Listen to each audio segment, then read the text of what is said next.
தூத்துக்குடி மாவட்டம் ஏரலில் இருந்து 2 கிலோமீட்டர் தொலைவில் உள்ள ஆறுமுகமங்கலம். இங்கு வீட்டிற்கும் சுடலைமாடன் ஹைகோர்ட் மகாராஜா என்று அழைக்கப்படுகிறார். ஆறுமுகமங்கலம் கோயில் சுமார் 6 தலைமுறைக்கு முன்னால் உருவானதாக கூறப்படுகிறது. ஒரு நாள் அப்பகுதியை சேர்ந்த மந்திரம் நாடார் பனைமரத்தின் மேலிருந்து பதநீர் இறக்கி கொண்டிருந்தார். அப்போது பனைமரத்தின் கீழே நின்று வயது முதிர்ந்த ஒருவர், "அப்பா மந்திரம், நல்ல தாகமா இருக்கு, குடிக்க பதநீர் இறக்கி கொண்டாப்பா" என்றார். அதற்கு மந்திரம் நாடம் சொன்னார், "ஐயா பெரியவரே, இன்னும் பதப்படலையே என்று நீ இறக்கி கீழே கொண்டு வந்து வாரு, பதப்பட்டிருக்கும், கலையமும் நிறைஞ்சிருக்கும்" என்றார். அதன்படி மந்திரம் நாடார் கலையத்தை இறக்கி கொண்டு வந்தார். பால் பொங்குவது போல பொங்கி வழிந்தது. முகத்தில் சந்தோஷத்தை நிரப்பிய மந்திரம் நாடார் அந்த முதியவரை பார்த்தார். 2 நபராக அந்த முதியவர் நின்றார். மீண்டும் ஒருவராய் ஆன அந்த முதியவர் பதநீர் கேட்க, "ஐயா, நீங்கள் யார் என்று தெரியவில்லை, எப்படி இது நடந்தது என்று புரியவில்லை" என்றார். "சரிப்பா, பனை ஓலையில் பட்டை பிடிச்சு பதநீர் விட்டு கொடு" என்று கேட்டார். மந்திரம் நாடார் அதன்படியே கொடுத்தார். கலையத்தில் இருந்த பதநீர் முழுவதையும் அவர் அறிந்துவிட்டார். அறிந்து முடிந்து நிமிர்ந்தார். மந்திரம் நாடார் முகத்தில் சோகம். முதியவர் மந்திரம் நாடாரின் தோலை தட்டி கொடுத்து சென்றார். அன்று இரவு தூக்கத்தின் போது அவர் கனவில் அதே ரூபத்தில் அந்த சுடலைமாடன் தன்னை யாரென்று கூறி, "உன் பனை விலை இருக்கும் இடத்தின் தென்கிழக்கு பக்கம் அரச மரம் இருக்கும் இடமருகே எனக்கு மண்ணால் பீடம் அமைத்து கோவில் கட்டி வழிபட்டு வா, உன் வாழ்வை வளமாக்குவேன். என் பெயரை சொல்லி நீயோ உன் வாரிசுகளோ திருநீர் கொடுத்தால் அதை பெறுவர் நலம் பெறுவார், கேட்டது கிடைக்கும். என்னை நம்பி கைதொடும் அடியவர்களுக்கு எனதொருள் எப்போதும் உண்டு" என்ற சுடலைமாடன், "நீ என்ன சாப்பிடுவாயோ அதை படையலாக வைத்தால் போதும், எனக்காக நீ சிரமப்பட வேண்டாம். படையல் வைக்கும் போது பதநீரையும் சேர்த்து வை. மேலும் நான் இருக்கும் இடம் அருகே நான் செல்கிற நபர்களுக்கு சேர்த்து 21 பீடம் அமைத்து வழிபடு" என்று கூறினார். அதன்படியே மந்திரம் நாடார் தனது உடன் பிறந்தவர்களிடம் பேசி பீடங்கள் அமைத்து வழிபட்டு வந்தார். 2 சுடலைமாடன் பீடம் இருந்ததால் இரட்டை சுடலைமாட சாமி கோயில் என்று அழைக்கப்படுகிறது. கோவிலில் சுண்ணாம்பு மண்ணால் பீடம் அமைத்து பனை ஓலைகள் கூரை அமைக்கப்பட்டு இருந்தது. நாளடைவில் கோயில்களில் வருபவர், வழிபாடு செய்பவர் எண்ணிக்கை அதிகரித்து நேர்த்திக்கடன் செலுத்துபவர்கள் அதிகமாக வரலாயிற்றனர். மந்திரம் நாடார் நல்ல முறையில் பூஜை வழிபாடுகளை செய்து வந்தார். கோயில் நல்ல வளர்ச்சியை பெற்றது. ஓலைக்கூரை ஓட்டுக்கூரையானது. பக்தர்கள் சுவாமியிடம் முறையிட்டு நேர்த்திக்கடன் வேண்டி தொழில் செய்து வந்தனர். விளைச்சலுள் 1 பங்கு உனக்கு தருகிறேன், விளைச்சல் அமோகமாக இருக்கட்டும் என்று அவரை ஒரு பங்குதாரர் போல எண்ணி நேர்த்தி கடன் செலுத்தி வந்தனர். மூலவர் இரட்டை சுடலைமாடன் இருக்கும் பகுதி மட்டும் ஓடுகளால் வேயப்பட்டது. மற்ற பீடங்கள் வெட்ட வழியில் இருந்தது. மந்திரம் நாடாருக்கு பின் அவரது மகன் மாசானமுத்து நாடார் பூசை செய்து வந்தார். ஒரு நாள் கோயிலில் மாசானமுத்து நாடார் இருந்து கொண்டிருந்த போது கோயில் வழியாக அந்த ஊரைச் சேர்ந்த ஒருவர் பசுமாடு ஒன்றை ஓட்டிச் சென்றார். மாசானமுத்து நாடார் அவரிடம், "மாட்டை எங்கு கொண்டு போற" என்று கேட்க, அவர், "திருச்செந்தூர் முருகனுக்கு பால் அபிஷேகம் செய்ய நேர்ந்து விட்ட பால் மாடு இது, கொண்டு போய் விட போறேன், நீங்க வாப்பா, திருநீர் வாங்கிட்டு போ, சுடலை துணைக்கு வருவார்" என்றார். முருகன் கோயிலுக்கு போறவன போய் பேய் கோயிலுக்கு கூப்பிடுறையப்பா, "சரி வாரேன்" என்று பேசியபடி மாடுடன் அவர் கோயிலுக்கு வந்தார். கோயிலில் அரச மரத்தின் முன்னே மாட்டை கட்டி போட்டார்.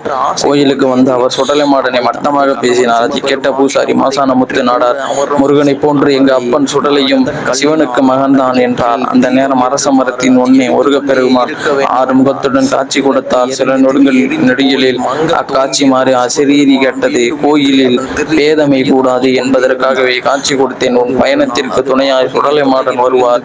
அவரை கைதொழுது வா. செந்தூர் வந்து கொடிமரம் முன்னே சிதறு தேங்காய் அடித்து விட்டு சென்றார்." 6 முகத்துடன் முருகப்பெருமான் காட்சியளித்ததால் அன்று முதல் அவ்வூர் ஆறுமுக மங்கலம் என அழைக்கப்படலாயிற்று. கோயில் இருக்கும் இடம் கணபதி மங்கலம் என்றும் அழைக்கப்படுகிறது. வேம்படி மாடனாக எழுந்தருளர் ஏரலைச் சேர்ந்த தெய்வத்தடியா பிள்ளை நெல் வியாபாரம் செய்து வந்தார்.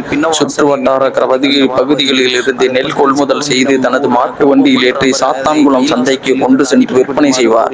ஒருமுறை கணபதி சமுத்திரம் பகுதியில் நெல் கொள்முதல் செய்து கோணி பைகளில் நிரப்பி மாட்டு வண்டியில் ஏற்றி கொண்டு வருகிறார். இரட்டை சுடலைமாட சாமி கோயில் தாண்டி வரும்போது ஒரு மூட்டை மாயமாகிவிட்டது.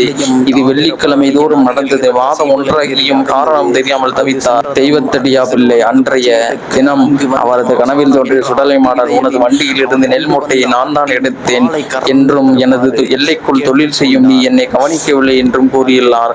அப்போது தெய்வத்தடியா பிள்ளை, "நான் முருகனுக்கு அடிமைப்பட்டவன், சைவம். உனக்கு பலி கொடுத்து பூசை பண்ண என்னால் முடியாது.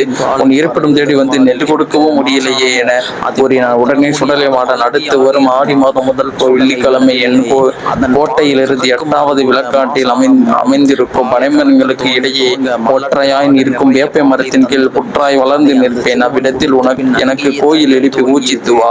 உன்னையும் உன் சந்ததியினரையும் வளவோடு வாழ வைப்பேன். என் பெயரை சொல்லி வரும் பக்தர்களுக்கு வேறுபாடு பாராமல் திருநீர் கொடுத்து அனுப்பு. அவர்களிடம் எனக்கு வேண்டியதை கேட்டு வாங்கிக் கொள்கிறேன். பூஜை செய்தால் பணிவிடையை நீ செய்தால் மட்டும் போதும்.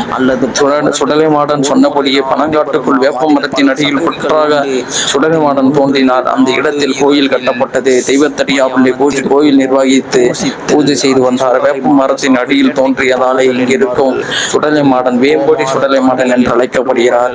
இந்த கோயில் கீழ கோயில் என்று அழைக்கப்படுகிறது. மண்வீடமாக சுவாமி இருக்கிறார். மூலவர் இருக்கும் இடம் பனை ஓலையால் செய்யப்பட்டு இருக்கிறது. இவ்வாலயங்களில் ஆடி முதல் ஆவணி மாதங்களில் சுடலைமாடன் உத்தரவிற்கிணங்க கொடைவிழா நடத்தப்படுகின்றது.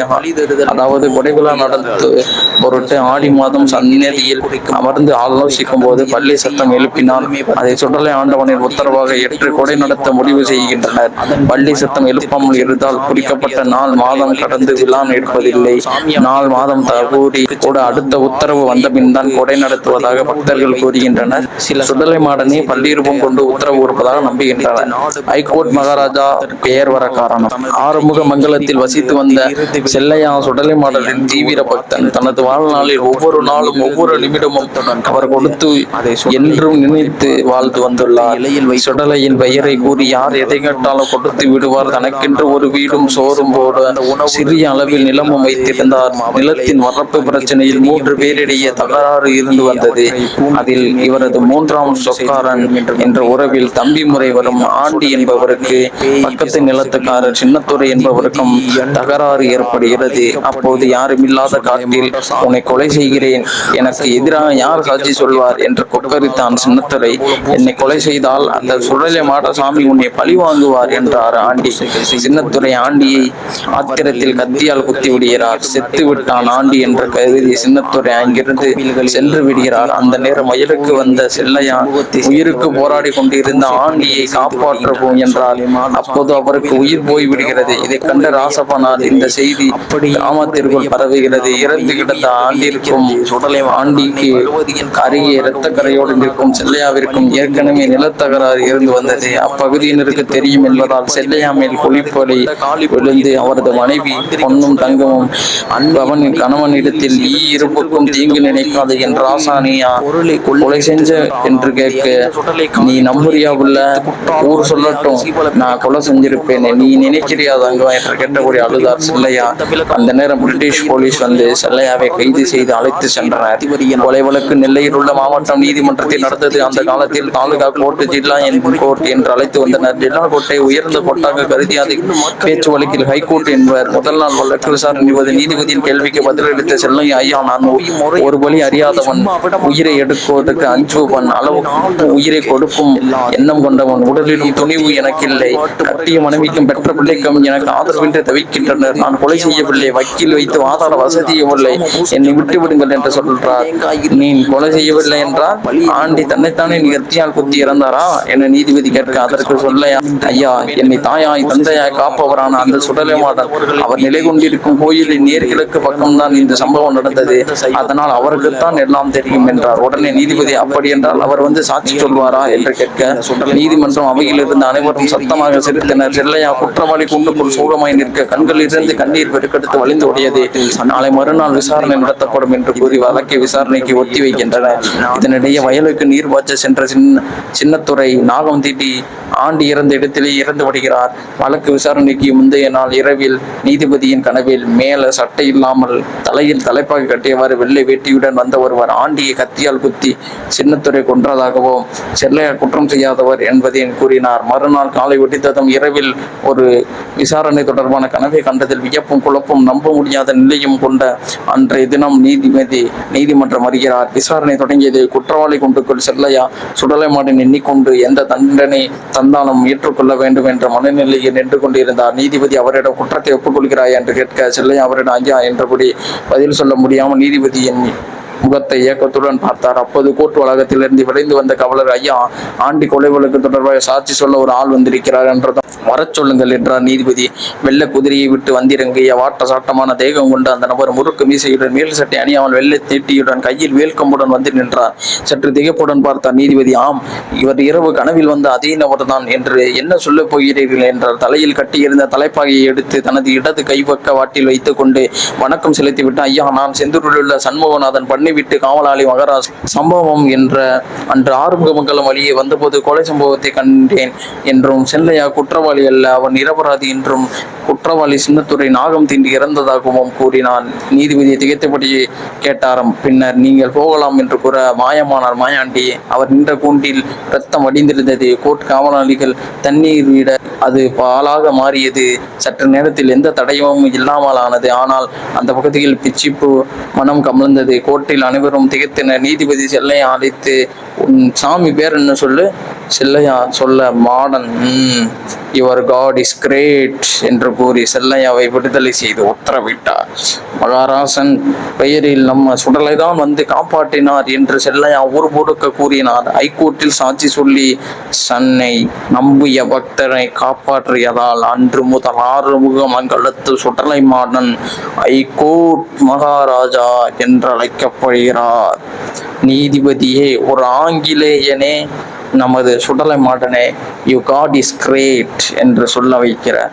ஒரு அளவுக்கு துணிச்சலும் அந்த சக்தியையும் தன் பக்தனை கைவிடாத ஒரு நம்பிக்கை கொண்டவராக நமது சுடலை மாடன் விட்டிருக்கிறார்.